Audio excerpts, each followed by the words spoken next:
Bismillahirrahmanirrahim. Al-Fatihah ila hadratin Nabil Mustafa sallallahu alaihi wasallam wa ila ruhi abaihi wa ummahati wa dzurriyyati wa ikhwani minan nabiyyin wal mursalin wa ala kulli sahabihi ajma'in wa tabi'ina lahum bi ihsan ila yaumiddin. Wa khususan ila ruh mu'allif kitab Nailur Raja bi syarh Safinatin Najah al-alama al-faqih Sayyid Ahmad bin Umar Asy-Syadzili wa usul furu'ihim. Wa khususan ila ruh mu'allif Matan Safinatin Najah Bil'alm al-fiqh al-Syekh Salim bin Sumar al-Hadrami wa usuli wa furu'ihim jami' wa syekhina wa asatidina wa mu'alimina khususan ila ruhi syekhina Abdul Rahila al-Habib bin Hasan bin Nafid al-Hasan bin Ismail al-Mudar wa jami' wa syekh ma'abdir baya wa usuli wa furu'ihim wa Allah jali darajatihim fil jannah wa kasir masubati majah fasanatihim ويحفظنا بجاههم وينفعنا بهم ويعيد علينا ببركاتهم وأسرارهم وأنوارهم وعلومهم ونفاتهم في الدنيا والدنيا والآخرة. لهم الفاتحة.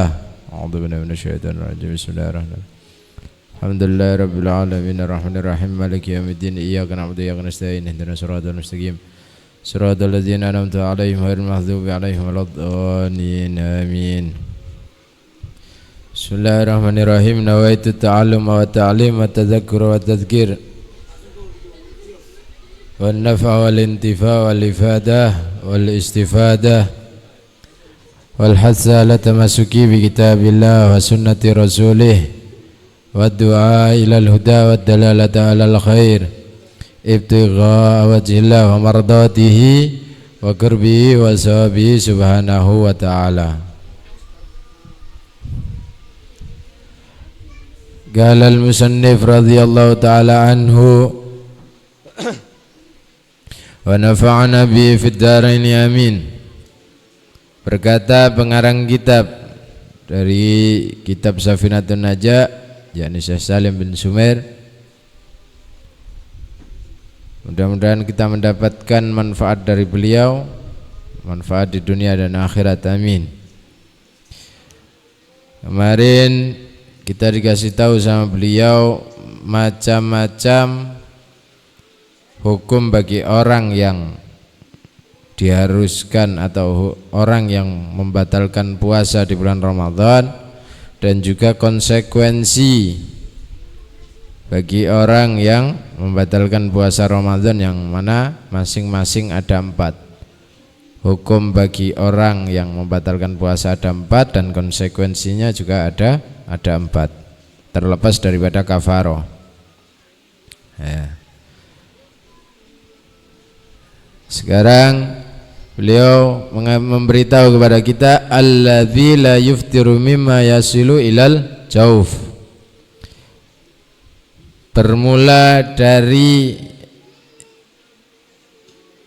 sesuatu yang tidak menjadikan batal puasa seseorang ketika ada sesuatu yang masuk ke dalam rongga tenggorokan sampai ke dalam perut. Atau lebih simpelnya, beberapa keadaan yang menjadikan seseorang itu tidak batal puasanya. Alladzi la yuftiru mimma yasilu ilal jawfi sab'atun. Jika ada sesuatu yang masuk ke dalam rongga tenggorokan dan sampai masuk ke dalam perut, itu tidak menjadi batal puasanya, ada 7. Yang pertama, afradama yasilul jawf binisyan, yang mana sesuatu yang masuk ke dalam rongga tenggorokan tersebut pertama karena sebab lupa. Karena sebab lupa. Jika ada seseorang puasa, ada kayak kita nih, puasa, ketika dalam keadaan puasa lupa bahwa kita sedang melakukan puasa, sehingga makan dan minum. Nah, makan dan minum sudah tertelan nih, masuk ke dalam perut. Ini kalau bujur-bujur karena lupa, maka tidak membatalkan puasanya. Lah kalau pas ketika makan kayak itu terus di tengah makan tiba-tiba sadar, yang sudah tertelan dimaafkan, tapi yang sebelum masuk rongga tenggorokan ini keluarkan. Jadi yang masih berada dalam mulut keluarkan, muntahkan, supaya masih tetap bisa melanjutkan puasa kita. Atau yang kedua, disebabkan karena ketidakmengertian atau karena ketidakfahaman dia atau minimnya pengetahuan akan sesuatu yang bisa menjadikan puasanya itu batal. Contoh kayak ada orang puasa, dia tidak tahu kalau puasa itu tidak boleh berhubungan badan, kalau puasa itu tidak boleh berokok. Pikirannya hanya menahan lapar dan haus, sedangkan orang merokok kan makan ya kada, minum ya kada gitu. Contoh, jadi alasan kan merokok, habis merokok dihisap, asapnya dibuang lagi. Dulu ada salah satu ulama memang yang memperbolehkan, memberikan fatwa bahwa orang merokok itu tidak membatalkan puasa, akan tetapi bertahan dalam 3 tahun. Setelah 3 tahun beliau lebih teliti lagi bagaimana tentang orang yang merokok ketika puasa, akhirnya beliau merubah fatwanya tersebut. Bucur kelihatannya aja asap ini dikeluarkan, tapi ternyata masih ada sisa daripada asap itu tadi yang bertahan di dalam anggota tubuh kita yang bagian dalam. Dan merokok juga ada rasa kepuasan gitu lah. Ada rasa dari rokok tersebut. Bagi orang yang merokok, ketika merokok dia akan merasa puas, merasa kayak ada sesuatu yang masuk gitu lah. Sehingga menjadikan dia atau hukum rokok itu sama taubahnya seperti seseorang yang makan. Maka jadilah batal puasa tersebut sebab rokok. Nah, akan tetapi jika ada orang ini karena ketidakmengetahuannya, karena kebodohannya, dia merokok waktunya puasa, beranggapan bahwa merokok tidak mengenyangkan, merokok tidak termasuk haus, sehingga tetap merokok. Nah, ini tidak membatalkan puasa bagi yang memang belum tahu. Tapi kalau sudah tahu ya batal. Atau seseorang yang tidak mengerti bahwa ketika puasa diperbolehkan kumur-kumur, tapi kalau ada sesuatu yang masuk ke dalam tenggorokannya karena air yang dikumur-kumur tadi itu menjadikan batal puasa dan dia tidak memahami ini, maka dihukumi tidak batal puasanya. Tapi kemarin kita sudah dikasih tahu seseorang yang ketika kumur-kumur kemudian dia merasa ada air yang masuk ke dalam rongga tenggorokan, masuk ke dalam perut, maka menjadi batal puasa. Kumur-kumur tidak diharamkan, tapi menjadikan batal puasa kalau seseorang yang kumur-kumur tadi merasa ada yang masuk ke dalam tenggorokannya. Kemudian yang ketiga, jika ada sesuatu yang masuk ke dalam rongga tenggorokan, masuk ke dalam perut, itu karena dipaksa. Contoh kayak seorang tawanan zaman dulu, para sahabat masyhur, berapa banyak para sahabat yang mengalami kejadian dipaksa untuk meninggalkan agama dengan dengan digiuri.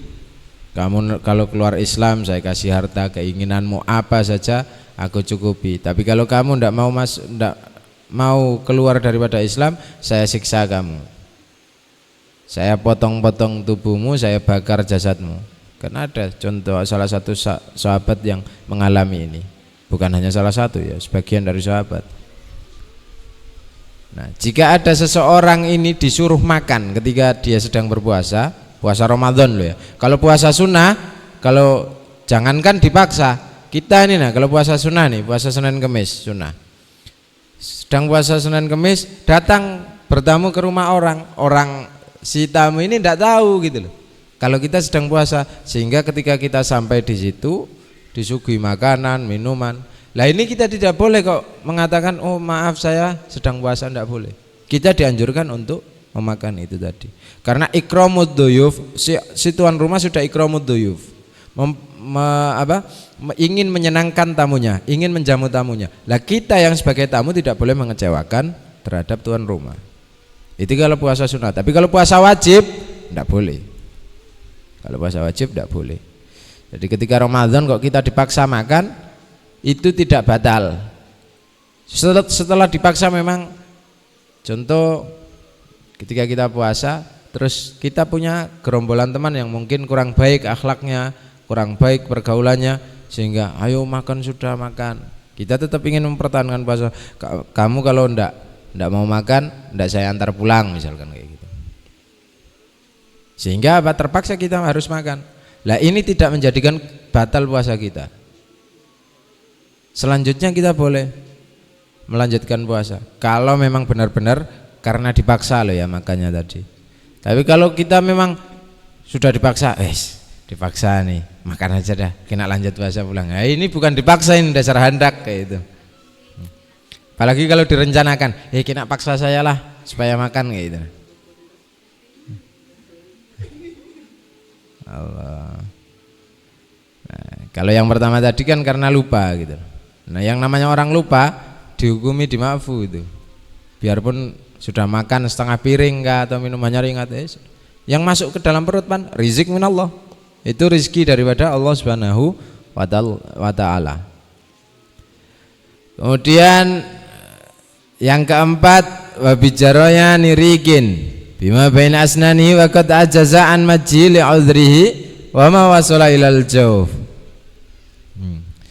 Yang keempat yakni dengan sebab tertelan atau masuk ke dalam rongga tenggorokan atau perut sisa-sisa yang nyelip di gigi kita, atau contoh air liur, dahak, atau sisa makanan yang nyelip di gigi. Kok kalau tertelan dengan sebab, tapi kalau diludahkan kita bisa, maka tidak boleh ditelan. Ini tertelannya karena sebab untuk meludahkan tidak bisa hal itu. Contoh kayak apa ya? Ketika kita dalam keadaan sholat mungkin tiba-tiba nyelip di gigi kita daging sisa sahur gitu. Pas syaratan sholat terlepas. Nah kita kalau meludahkan ini tidak baik. Tapi bisa juga kalau kita mengetahui cara meludahkan sisa makanan ketika dalam keadaan sholat, bisa juga. Atau ketika ludah, namanya dahak itu kan kita tidak tahu kapan keluar dan tidaknya. Ketika pas syaratan sholat, ketika sholat kayak itu keluar dahak sudah sampai sini. Nah daripada kita telan, rasanya karena nyaman, bahkan mungkin bisa menjadikan mutaya. Maka dikeluarkan. Gimana cara mengeluarkannya? Kalau ada tisu ya tisu, cuma jarang orang sholat bekal tisu gitu. Jarang orang sholat bekal tisu. Maka gimana solusinya? Mungkin sorban kita atau baju kita ambil, keluarkan sedikit, ambil dengan baju itu. Ludah kan tidak menjadikan najis, bukan sesuatu hal yang najis. Nah ini jika ada seseorang ketika puasa tertelan ludah atau dahak, tertelan lagi masuk ke dalam perut, selagi ludah dan dahaknya tadi belum keluar dari mulut loh ya. Kalau sudah keluar dari mulut ya tidak boleh dimasukkan lagi, itu sengaja gitu. Ini karena mentang-mentang sedang puasa gini, ludah sudah terkeluarkan, haus tenggorokan ini kering, dihisap pulang ludahnya, maka batal gitu. Batal. Ya kita tidak tahu, barangkali ada orang yang memiliki karakter ya mungkin agak jijik ya, tapi namanya ini di dunia bisa jadi ada seseorang yang ketika kayak gitu dia bereksperimen. Lihat sekarang di media sosial itu orang bereksperimen makan sambal, bikin sambal satu panci kayak itu dimakan sendiri. Apa fadilahnya kayak gitu? Mandi dengan air lombok, apa fadilahnya? Ini menunjukkan bahwa memang ada karakter manusia yang mungkin apa ya istilahnya kayak itu, toksik apa. Nah, ini barangkali ada karakter manusia yang ketika puasa timbul hal kayak gitu. Umak kering tenggorokan, ludah sudah terkeluarkan, sayang dihisapnya lagi.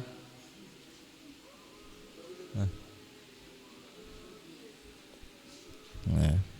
Selagi belum keluar dari mulut, maka ketika ditelan air ludah tersebut atau dahak tersebut tidak menjadikan batal puasa seseorang atau sisa-sisa yang di gigi. Kemudian yang tidak menjadikan batal puasa seseorang wa ma wasala ilal jawf wa kana ghubarut thariq. Ghubarut thariq itu debu. Haratan kita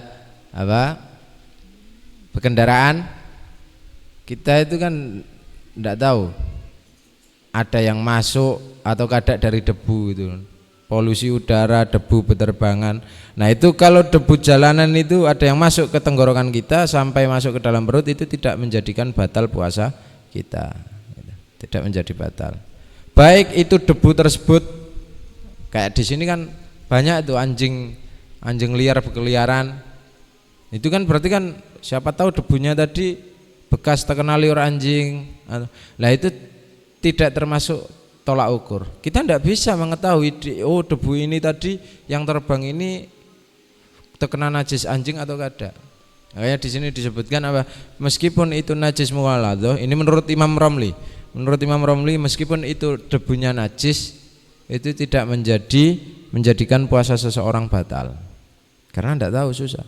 Tapi beda dengan apa? Allah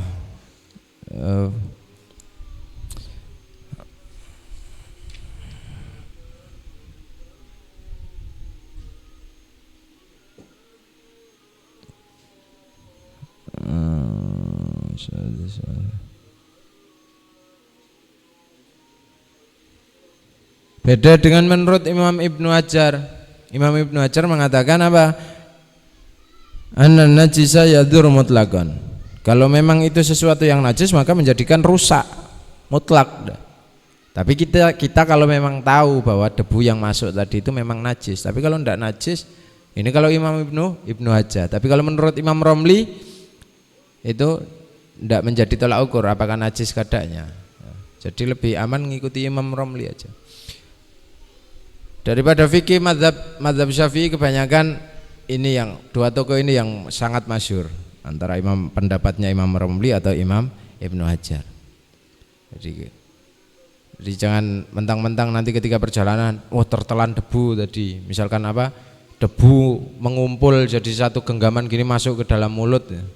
Karena di sini tidak menjadi tolak ukur gitu loh. Jumlah banyak dan sedikitnya itu tidak bisa dijadikan tolak ukur.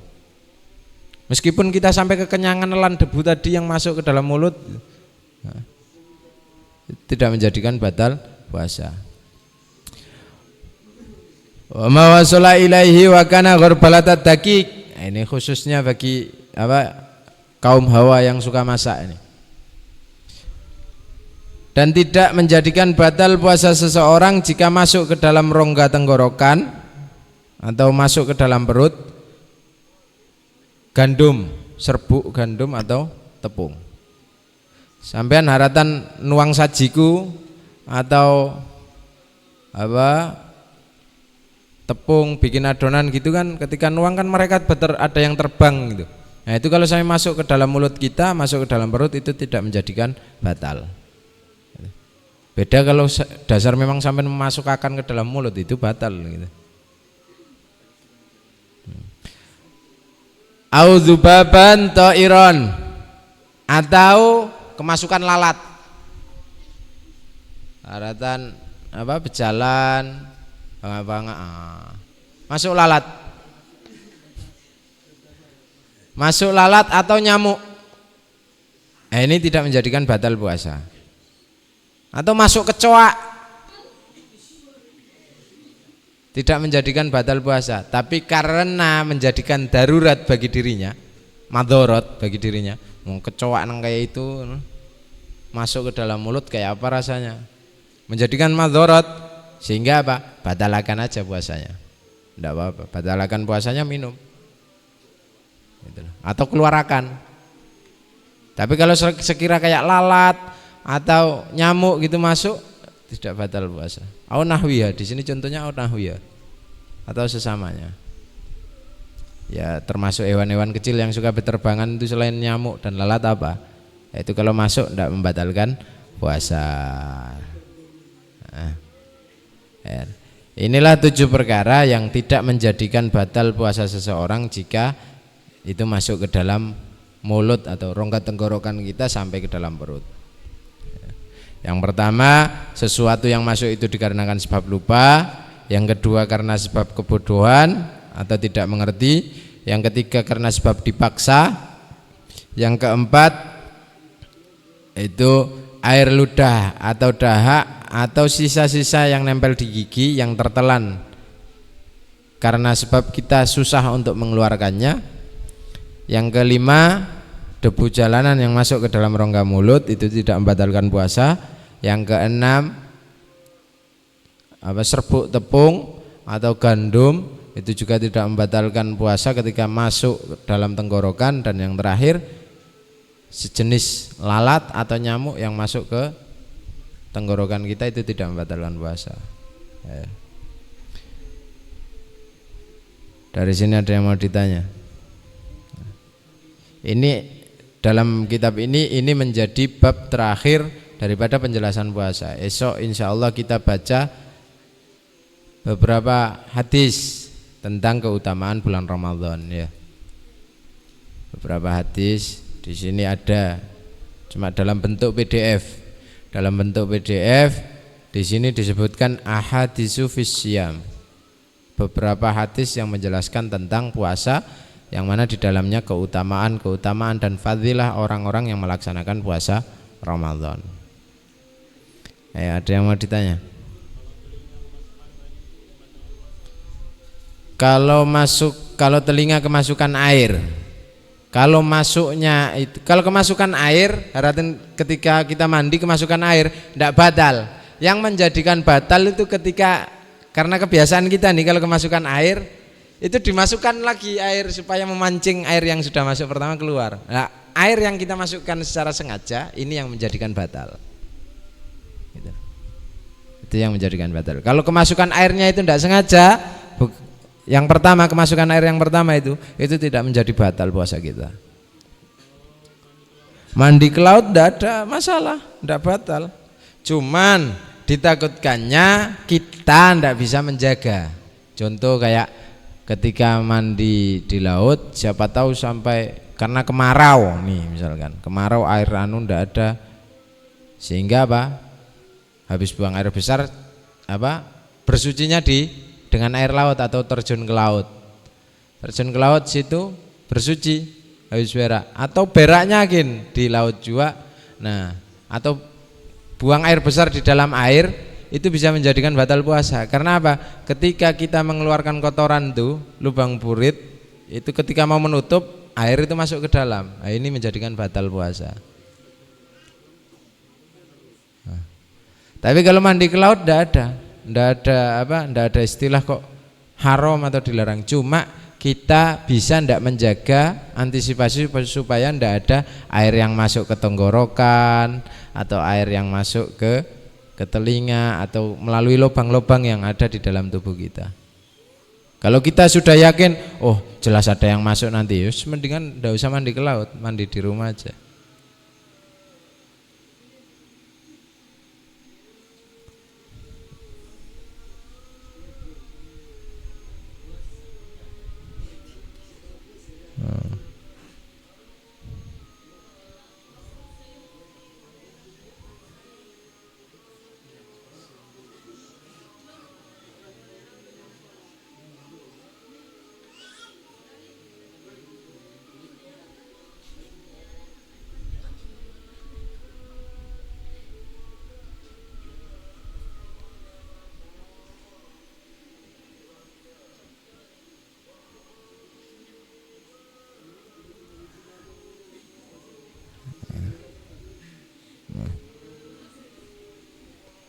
Ada lagi?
Kalau obat masuk, ada jenis obat yang dimasukkannya itu bukan dari mulut tapi melalui lubang pantat kita.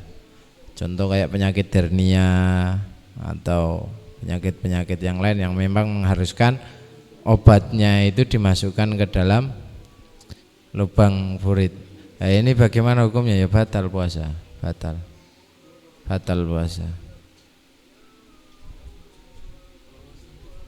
Suntik batal puasa. Kalau bisa usahakan suntik itu malam, jangan siang.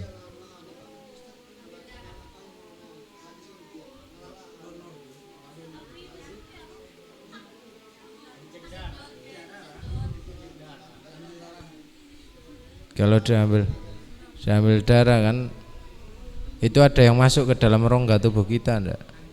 Masuk ke dalam tubuh kita enggak? Nah, dilukai, enggak membatalkan. Kadang membatalkan puasa. Soalnya donor itu batal puasa. Donor batal. Kadang batal. Yang menjadikan batal itu kayak suntik, karena suntik kan ada cairan yang masuk itu. Donor darah itu juga masuk, dia bertahan di dalam meskipun dia menghisap. Beda dengan yang tes darah cek darah tadi itu cuma diketik supaya keluar atau kita cucuk jarum gitu. Tidak batal. Itu tidak membatalkan puasa.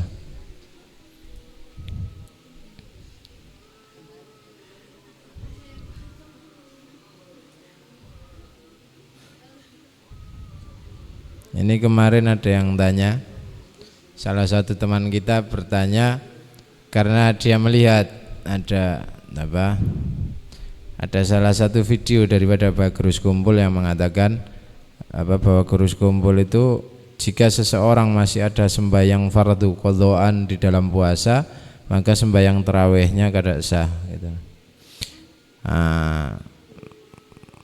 Kalau kita menanggapi ini, ya Allahu alam, Bagrus Kumpul ini, karena di sini kita masih perlu penafsiran lagi dari apa yang disampaikan oleh beliau. Kalau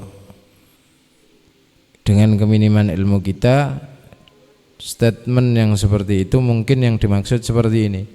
Contoh kayak ya orang terlalu beranggapan sholat taraweh itu lebih penting daripada sholat 5 fardu, sehingga menyepelekan daripada sholat fardunya. Atau bahkan mungkin guru sekumpul ini mengeluarkan guru mengeluarkan statement seperti ini itu karena supaya orang itu lebih perhatian ke sholat wajibnya. Masalah sahnya sholat taraweh punya rukun sendiri gitu, punya waktu sendiri. Tapi yang pasti memang sholat taraweh itu waktunya dilakukan setelah sholat isya gitu. Dan dengan disyarati bahwa sholat isya itu pun harus dikerjakan sama orang yang menjalankan sholat taraweh. Masalah apakah masih ada qadha sholat atau kada, itu urusan lain lagi. Karena jangka waktu qadha ini panjang masih. Seseorang terkadang bisa mampu mengqadha sholat waya itu juga, atau mengqadhanya terlambat, terakhir, ketinggalan. Bahkan sampai mendekati ajal kan banyak orang-orang yang sudah meninggal itu melalui orang yang masih hidup, keturunannya minta tolong ke lembaga ini, minta tolong ke para guru untuk mengqadhakan sholat si mayit. Nah kalau seperti itu kan, kalau itu menjadikan tolak ukur sah dan tidaknya seseorang melaksanakan sholat taraweh, maka seseorang susah untuk melaksanakan sholat taraweh. Tapi kalau kita mengambil kesimpulan daripada apa yang disampaikan oleh Aba Guru, bahwa beliau menginginkan orang yang menjalankan sholat taraweh jangan sampai meninggalkan sholat yang wajib gitu loh. Ya. Jadi masalah sah atau tidaknya, sahnya tetap sah. Tapi kalau beda lagi kalau konteksnya diterima atau kada sama Allah. Karena amal kita, sebaik apapun amal kita yang kita lakukan, atau seburuk apapun amal kita, itu hanya Allah yang kawak memberi keputusan bahwa amal ini baik dan buruk. Karena berapa banyak orang ahli ibadah tapi mendapatkan ketentuan masuk neraka, dan berapa banyak orang yang ahli maksiat tapi ketika dihisab ketentuannya masuk dalam surga, dalam rahmatnya Allah. Kita tidak tahu itu. Tapi kalau takaran sah, ya sesuaikan dengan sebagaimana rukun-rukun sholat. Rukunnya sholat, arkanus sholat ada berapa? Mulai daripada niat, takbiratul ihram, baca suratul Fatihah, ruku, tumaknina, i'tidal, tumaknina, sujud, tumaknina, duduk di antara dua sujud, tumaknina, sujud lagi, tumaknina. Habis itu tahiyat, ada baca syahadat, baca sholawat, salam, tertib. Rukun-rukunnya selagi tidak ditinggalkan tidak apa-apa. Kayak kita nih sholat taraweh, imam taraweh itu harus jeli juga. Dia boleh cepat secepat apapun, takarannya tetap dirinya. Jangan sampai ketika sholat tumaknina itu tidak dilakukan, karena tumaknina ini termasuk rukun daripada sholat. Kalau rukunnya sholat ditinggalkan maka tidak sah sholatnya. Jadi solusinya karena tuntutan jamaah yang menginginkan sholat taraweh itu cepat, sehingga para imam untuk mempercepat, lah ambil rukun-rukunnya saja, ambil yang wajib-wajibnya saja. Contoh kayak mulai niat, habis itu takbiratul ihram. Nah sunnah takbiratul ihram, setelah takbiratul ihram kan baca doa iftitah. Ini bukan termasuk rukun doa iftitah ini, maka langsung aja baca surat al-fatihah ya tidak apa-apa. Nah ketika ruku, bacaan ruku subhana rabbiyal azimi wa bihamdi itu kan tidak harus 3 kali, baca sekali habis itu sudah tumakninah tumat. Nah takaran tumakninah, seseorang tumakninah itu gimana? Tumakninah itu diam sejenak habis kita rukuk nih, rukuk Allahu Akbar, baca subhana rabbiyal azim wa bihamdi, diam setumat dengan sekira baca tasbih 2 kali, subhanallah subhanallah. Takaran waktunya nih, takaran waktu tumakninah, duduk tenang. Nah habis itu berdiri lagi. Habis baca ya i'tidal kayak gitu lagi tumakninah. yang paling jarang terkontrol oleh para imam yang ingin cepat itu tumakninah, sehingga apa, menjadikan sholatnya tidak sah. Cuma takaran tumakninah ya kepada dirinya sendiri itu tadi. Orang lain hendak komplain gimana pun, kalau kita sudah merasa kita tumakninah ya khair yang menjadi imam. Makmum ini ngumpati imam gitu loh. Makmum ngumpati imam.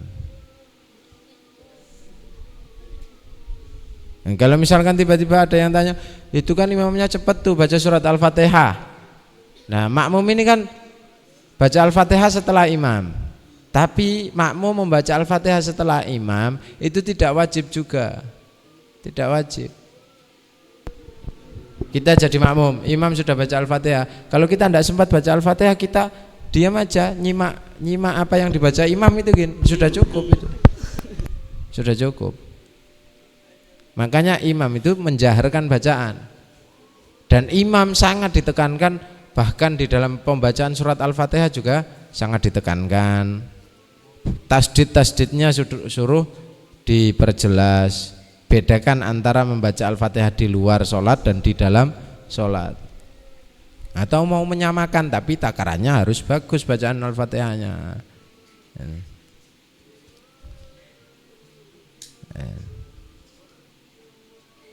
Takarannya tetap orang yang menjadi imam itu sendiri, dan dengan kualitas bahwa orang tersebut mumpuni menjadi imam, sanggup untuk menjadi imam.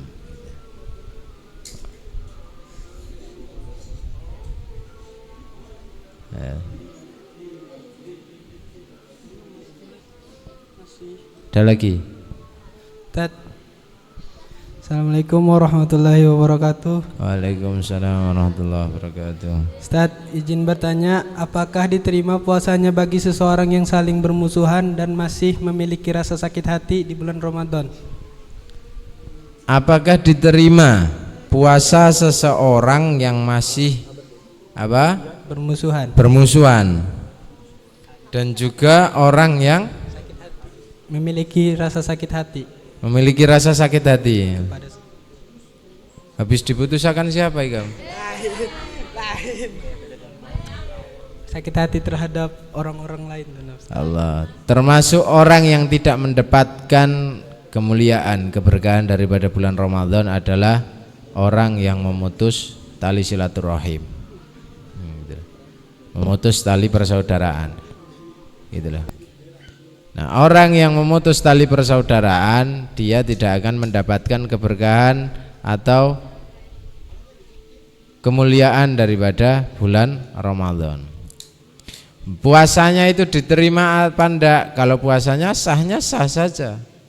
Tapi masalah diterima yaitu tadi, hanya Allah yang bisa menentukan. Tapi kalau melihat daripada hadis Nabi sendiri yang mengatakan bahwa orang yang memutus tali persaudaraan, dia tidak akan mendapatkan kemuliaan bulan Ramadan atau keberkahan daripada bulan Ramadan, itu sudah bisa disimpulkan itu sampean sudah bisa menyimpulkan.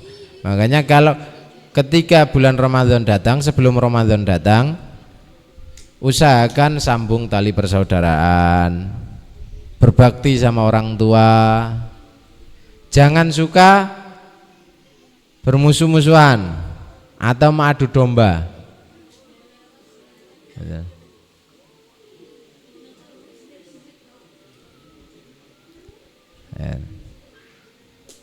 Kalau sahnya puasanya sahnya sah, cuma kalau diterima ya kita bisa menyimpulkan dari itu tadi.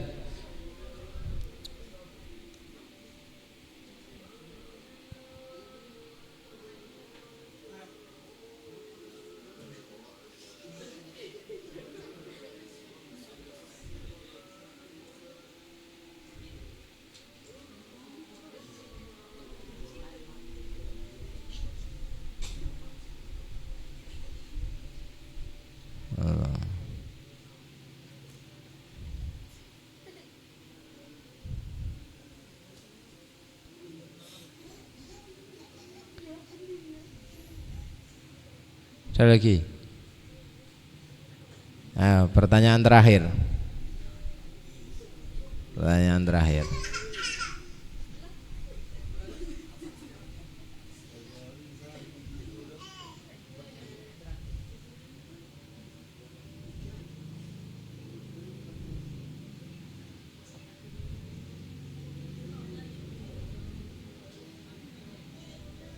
Satu pertanyaan terakhir sebelum kita tutup. Insya Allah besok kita baca beberapa hadis yang menjelaskan tentang keutamaan puasa.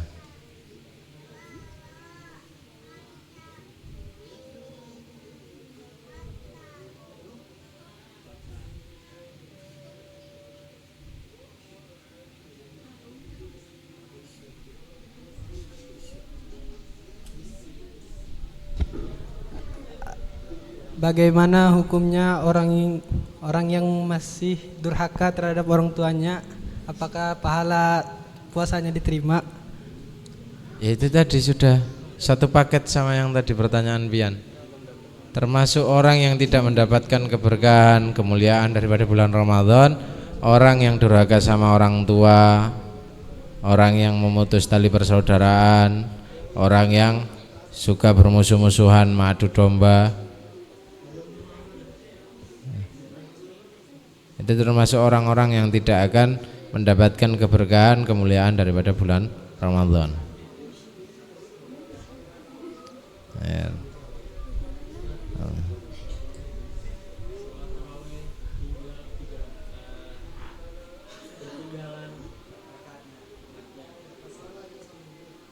Kalau sholat taraweh ketinggalan rakaatnya, ya masbuk, makmum masbuk. Masalah pahalanya sama atau enggak ya tetap sampean kalau sholatnya, contoh nih, enggak usah ya, yang ketinggalan. Contoh kan ada kita ini di Indonesia banyak organisasi. Ada yang orang sholat taraweh 8 rakaat, ada yang sholat taraweh 20 rakaat, ya lo kan macam-macam.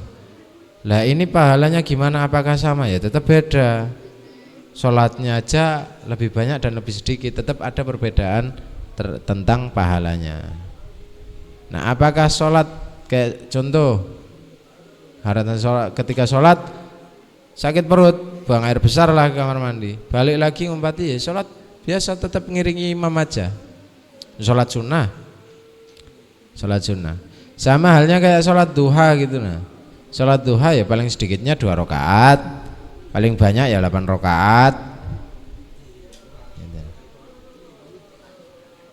Cuma landasan para ulama kita kan 20 rakaat atau kurang daripada itu karena memang ada sebab yang tertinggal. Sunnah kok, enggak apa-apa.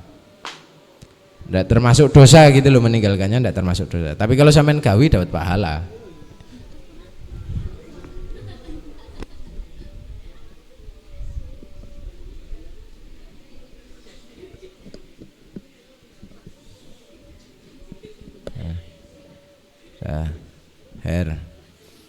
Dan bermanfaat, kita dijadikan golongan ahli ilim, dimudahkan di dalam menjalankan puasa, khususnya puasa Ramadan tahun ini, dan kita dipertemukan lagi puasa Ramadan yang akan datang. 10 hari pertama bulan Ramadan itu adalah rahmat yang Allah berikan untuk umat Islam. Maka ayo kita sama-sama memburu rahmatnya Allah di 10 pertama bulan Ramadan. Ala kulli dunya wa ala kulli natin salih min khairatid dunya wal akhirah wa ala kulli man wa sayyidil habib Umar bin Muhammad Zalim bin Nafid waqt biz zaman wa ila hadratin Nabi Muhammadin sallallahu alaihi wasallam. Al-Fatihah. A'udzu billahi minasyaitonir rajim. Bismillahirrahmanirrahim. Alhamdulillahirabbil alamin. Arrahmanir rahim. Maliki yaumiddin. Iyyaka na'budu wa iyyaka nasta'in. Ihdinas siratal mustaqim. Siratal ladzina an'amta 'alaihim ghairil maghdubi 'alaihim waladdallin. Amin. Taqabbalallahu minkum.